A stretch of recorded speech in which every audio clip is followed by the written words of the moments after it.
Добро вечер, драги гледачи. Ние сме уште едно издание на Ептен скратен корнер.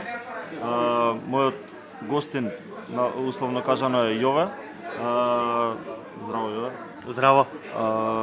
Сакам да позборуваме околу Лигата на шампионите. Сакам да ми кажеш кој е твојот фаворит после ждрепките во полуфиналите. Па добро, веројатно ќе видат гледачите дека и вие тоа го дискутиравте дека најголемите фаворити секако нели се Ливерпул и Сити.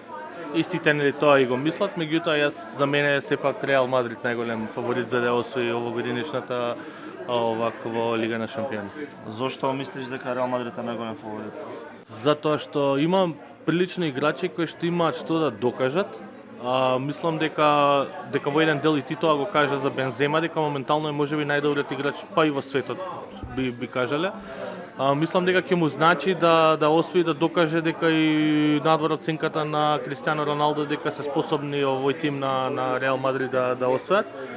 Се покажа како екипа која што некако не им се игра баш многу фудбал, осим кога ќе бидат мотивирани, а знаат да се измотивираат и кога она баш ваков елиминационен фудбал дека ги мотивира за да докажат и покажа неверојатен дух, баш тоа што треба за оваков тип на натпреварување. Сакам да кажам за Реал Мадрид, не знам сега гледачите дали гледаат овие информации, може да ги проверат и на секако нели на Facebook, на Google, на интернет, на било каде, на Википедија, дека Реал Мадрид се прогласени за клуб на 20-тиот век, дека имаат освоено најмногу Лига на шампиони, дека е најдобриот клуб на 20-тиот век со 60-тите, мислам, 70-тите, точно не знам, можеби и 50-тите, со Ди Стефано, со Пучкаш и така натаму, кога во рок од 8 сезони или 6 сезони имаат 4 финали освоено, од кои што 2 у финали играли и ги загубиле, значи тоа била невидена доминација. Повторно таа доминација воспоставија од пред некоја година, пред да преземаат англискиве клубови. И мислам дека Реал имаат во себе тоа, го можат, а овој тим на Реал го покажа покрај еве што ги кажав овие значи играчи. Да, и тоа да го споменам дека имаат едноставно легенди кои што нели Кристијано Роналдо со најмногу голови 450 гола во Реал Мадрид. Најмногу во Лига на шампиони 150 гола, мислам дека има дадено за Реал 128 или 150 баш за Реал. Раул е играч кој што има најмногу учества, апиренси за овако и мислам дека е дали тој, дали Серхио Рамос најмногу капитенски ленти кои што носел. Тие играчи не биле многу одамна, сега биле и тоа по тазе онака. Мислам дека интересното е за Бензема дека е трети или четврт стрелец тука некаде се бори и му не и во рамки на Реал и дека има уште мотивација за да дава голови за да се избори, дури да го брка можеби на Роналдо овакво, мислам не може да го брка на Роналдо, ама зошто да не, има мотивација да се докаже. И кога ќе ги спојам оние двајца, тројца младичи кои што им влегуваат, ти тука Родриго, Винисиус, едноставно викаш дека овој тим, иако на почетокот на годината делуваше као склопен и така, одеднаш гледаш дека идејата е спојна искуство и брзина, експлозивност на овие млади играчи и дека може секого да победат, нели? Се согласувам, исто и Камавинга исто играч од средината на теренот, исто многу важен. Да, Камавинга со Челси како изигра на 19 години, колку е 20, да донесе таква експлозивност, а сепак смиреност да воспостави, мислам дека нема да има.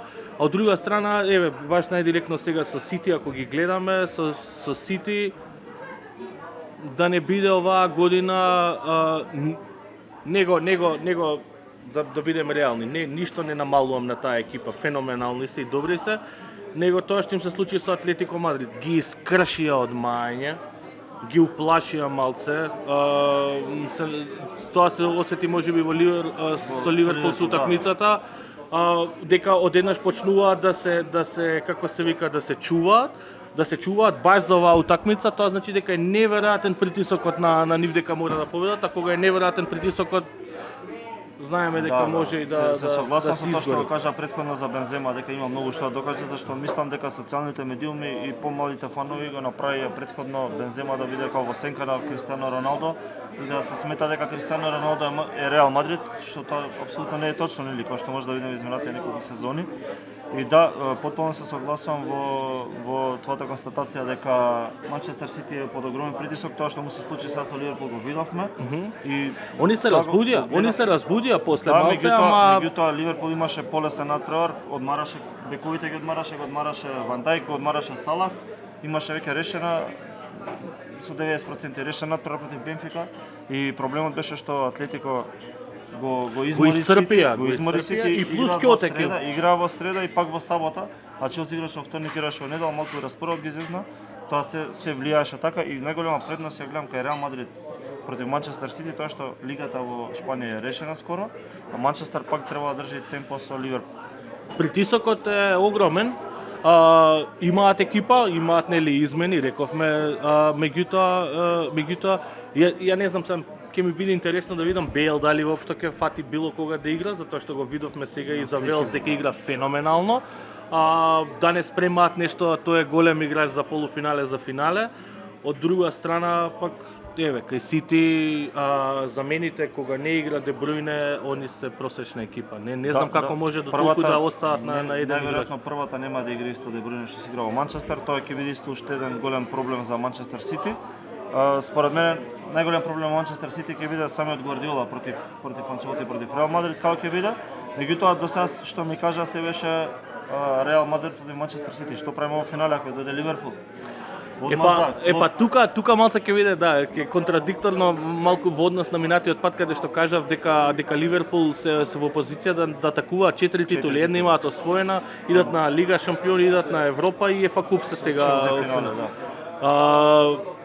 мислам дека една мора да пуштат и дека оваа ќе мора да биде таа. Мислам да убаво би било и за нив, за Ливерпул, зашто мислам дека ќе се фокусираат на како се вика на лигата да ја освојат, е затоа што оваа титула што ја освоја пред не лани, преклани, така? Усред корона, 3 години. Не шампиони. Не шампиони. Лигата во Премиер лига. И не се израдуваа како што треба. Немаше гледачи, едноставно една супарна прослава. Мислам дека си го должат онака на своите гледачи да се израдуваат и мислам дека ќе одат на тоа да направат, и фокусот ќе им биде повеќе на тоа. Али ако стигнат у финале, тоа ќе биде го имаат треснато Реал сериозно 4-0, 4-1 колку беше кај нив. Секогаш им биле апче, не знам, ќе видам. Ама јас одам со Реал. Јас одам со Ливерпул, ќе видам. Нека победи подобриот лач. Поздрав, тоа беше уште едно кратко видео на Ептен скратен корнер. Се гледаме во наредна епизода. Чао!